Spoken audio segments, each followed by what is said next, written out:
Is, abroad. Prettier than ever, and admired by all who see her. And you, too, have a promising career before you. Be good and deserve it, Pip. Yeah.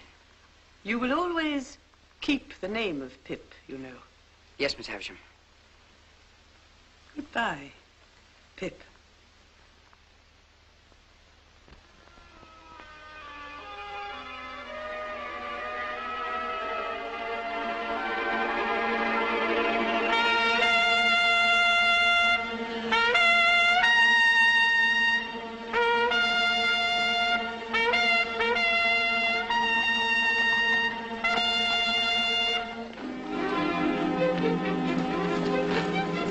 Well,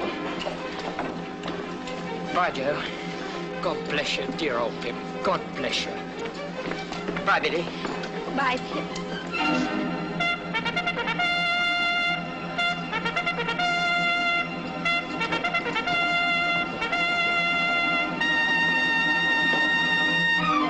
One day I'll come and see you in London, Pip.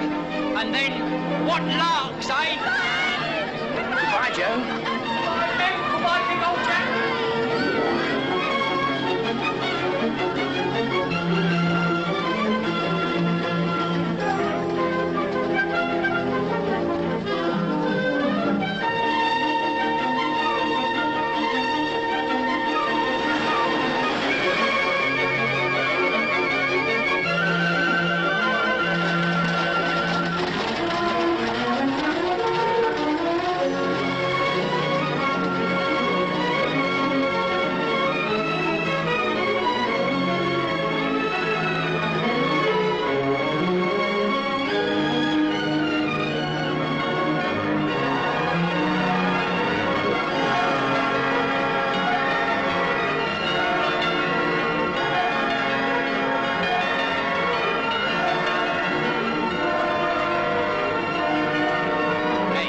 London.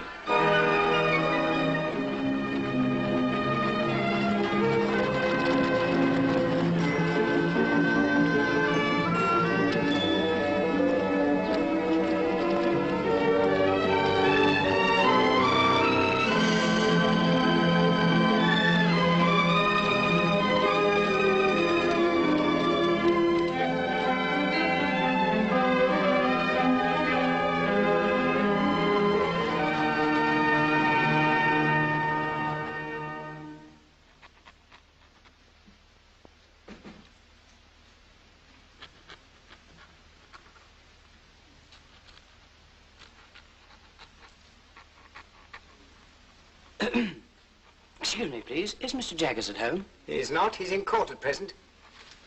Am I addressing Mr. Pip? Yes, I'm Mr. Pip. Mr. Jaggers left word, would you wait in his room? Come this way, please. I couldn't say how long he might be, but it stands to reason his time being valuable, he won't be longer than he can help. Go and wait outside, Mike. Oh, I hope I'm not interrupting. Well, certainly not. Oi! Your first time in London, Mr. Pip? Yes, sir. I was new here once. Rum to think of it now. Whose likeness is that? That? Oh, this is our most famous client. Got us a world of credit. This chap murdered his master. Didn't plan it badly. Is it like him? Like him? It is him, you know. This cast was made in Newgate, directly after he was taken down.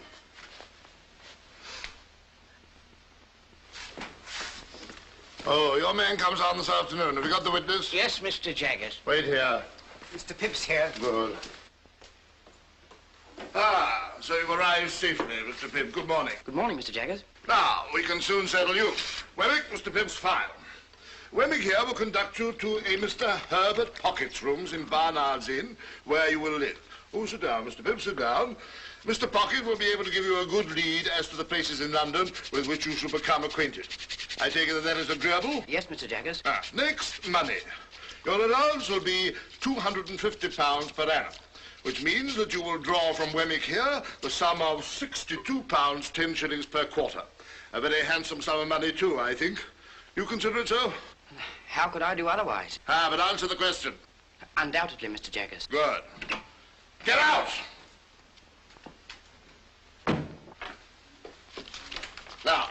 is a list of the tradespeople with whom you may run up an account. Wemmick, take Mr. Pibb round to Barnard's Inn. Yes, sir. I shall check the bills and pull you up if I find you getting on too well. Of course, you'll go wrong somehow, Yes, but that's no fault of mine. Goodbye and good luck, Mr. Goodbye, Pibb. Mr. Mike! Mr. Wemmick, I don't quite know what to make of Mr. Jaggers. Oh, we don't mean that you should know what to make of him. Deep, that's what he is, as Australia. Who was that he shouted at so fiercely in the office? Oh, that was his housekeeper, name of Molly.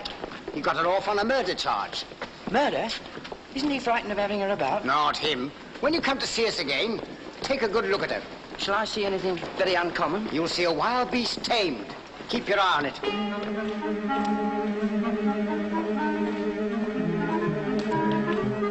Here we are. Mr. Pocket's on the first floor.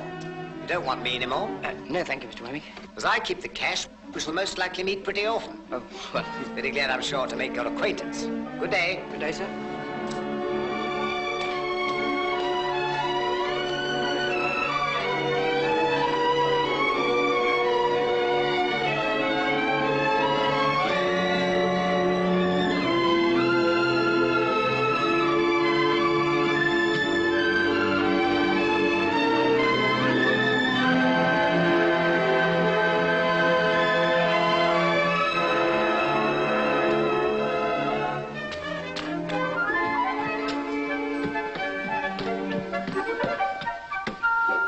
Mr. Pibb?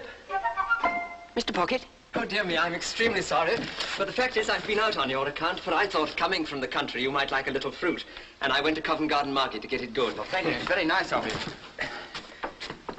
Can I take the parcels? It sticks, you know. Pray come in. Now, this is the sitting room. Rather musty, but Barnard's is musty. I'm afraid I'm rather bare here. Now, that's my little bedroom, and this is your room. Come in. Oh, it's very nice. The furniture's specially hired for the occasion. Oh, I hope that... Dear me, I beg your pardon. You're holding the fruit all this time. I feel quite ashamed. You'll be very quiet here, and we shall be alone together. But I dare say we shan't fight. Fight. Fight! I knew I'd seen you somewhere before. You're the pale young gentleman from Miss Havisham's. Bless me, and you are the prowling boy. The idea of it's being you. For the idea of it's being you. I hope you've forgiven me for having knocked you about so. Oh, of course.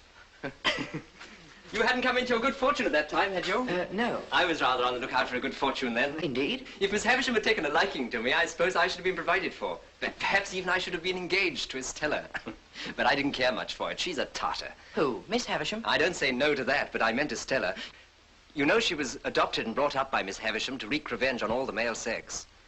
Wreak revenge on all the male sex? What revenge? Heavens, Mr. Pibb, I thought you knew. No. Dear me, it's quite a story and should be saved till dinner time. Shall I take your stick? Oh, thank you. And your hat? Oh.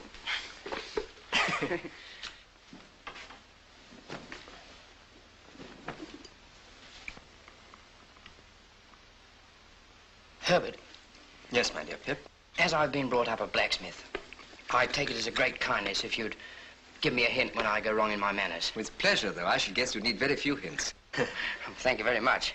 Now, please tell me more of Miss Havisham. Ah, yes, Miss Havisham. But let me introduce the topic by pointing out that in London it's not the custom to put the knife in the mouth, for fear of accidents. It's scarcely worth mentioning, only it's as well to do as other people do. Oh, I must apologize. Thank None you at very all, much. I'm sure. Now, Miss Havisham was an heiress, and as you may well suppose, was looked upon as a great match. Well, one day there appeared upon the scene a certain man. I never saw him, for this was 25 years ago. He pursued her closely and professed to be devoted to her, and there's no doubt that she fell passionately in love with him, which brings me to the cruel part of the story. Merely breaking off to remark, my dear Pip, that it's not usually considered necessary to fill the mouth to its utmost capacity. Oh, very sorry. I was so interested. Not at all, I'm sure. The marriage day was arranged, the wedding dresses were bought, the wedding guests were invited. The day came, but not the bridegroom. He wrote a letter. Which she received when she was dressing for her marriage at 20 minutes to 9. Exactly. So that was why she stopped the clocks. Yes. And when she'd recovered from a bad illness, she laid the whole place waste, as you've seen it, and has never since looked upon the light of day. Herbert, You said that Estella was not related to Miss Havisham, but only adopted. When adopted? There's always been an Estella since I've heard of a Miss Havisham. I know no more. So, Pip, all I know of Miss Havisham, you know. Well, let's change to brighter prospects. Let's drink to London. And a very happy future. To London. And a very happy future. 2,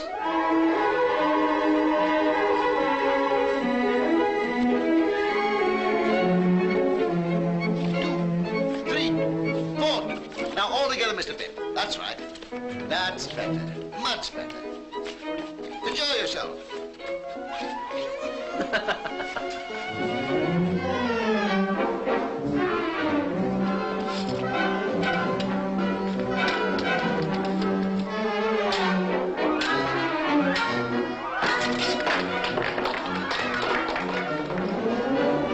Ready? Ready.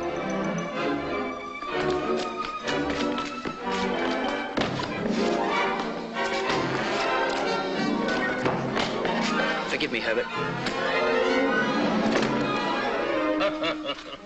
Carry on, Pip, carry on. And so, if I could buy some new furniture and perhaps one or two other little things, I think I could be quite at home at Barnard's Inn.